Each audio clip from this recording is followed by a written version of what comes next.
तो मेरा नाम जया रोनियार है, लेकिन के क्षेत्र में मुझे जोएस जया रोनियार के नाम से जाना जाता है। 2021 में श्रेष्ठ भारतीय लेखिका के नाम से भी मुझे सम्मानित किया गया था। मेरे अब तक 4 किताब आ चुके हैं और अन्य 2 आने वाले भी हैं। अंतर्राष्ट्रीय रूप में मुझे पत्र पत्रिका और संकलन में भी मेरी रचनाएं सम्मानित हो चुकी हैं और प्रकाश भी हो चुकी है। कानपुर स्थित काव्यांश साहित्यिक समूह की मैं मुख्य व्यवस्थापिका भी हूँ और मानस पत्रिका जो कि बनारस में संस्थापक है, वहाँ की भी मैं कार्यकारिणी सदस्य हूँ। और आज इस सभा में बुलाने के लिए मैं सुरेश सर का और स्वास्थ्य दी का बहुत बहुत आभार प्रकट करना चाहूँगी। यह सुनाने के लिए मैं कुछ मुक्तक और कविता लेके आई थी, तो मैं वही पढ़ना चाहूँगी।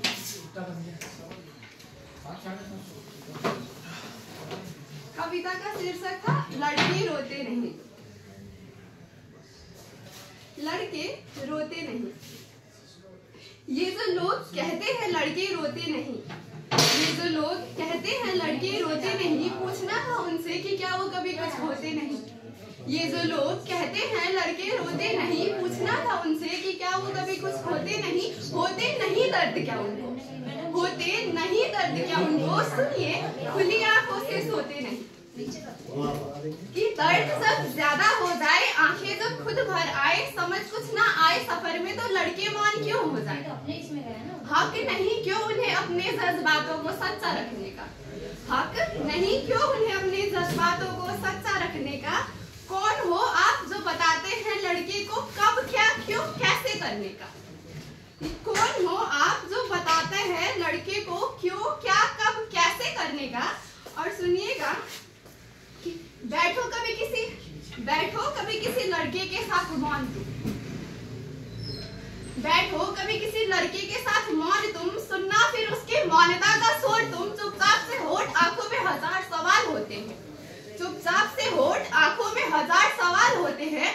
क्यों तुम उन्हें कहते हो कि लड़के नहीं रोते हैं। क्यों तुम उन्हें कहते हो कि लड़के नहीं रोते हैं। जीवित हैं वे भी सांस लेते हैं। जीवित हैं वे भी सांस लेते हैं। कोई उन्हें भी चाहे यह आस लेते हैं। और टूट सा गाते हैं हर तरफ से चोट पाकर। टूट सा गाते हैं हर तरफ से चोट पाकर, तब वो गंभीरता का साथ लेते हैं।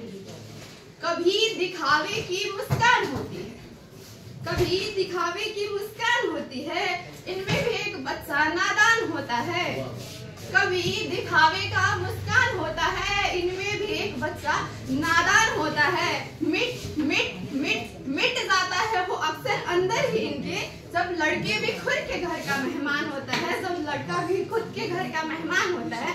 और आखिरी पंक्तियां पढ़ना चाहूंगी कि सपने अधूरे हो फिर भी जिम्मेदारियां पूरी करते हैं।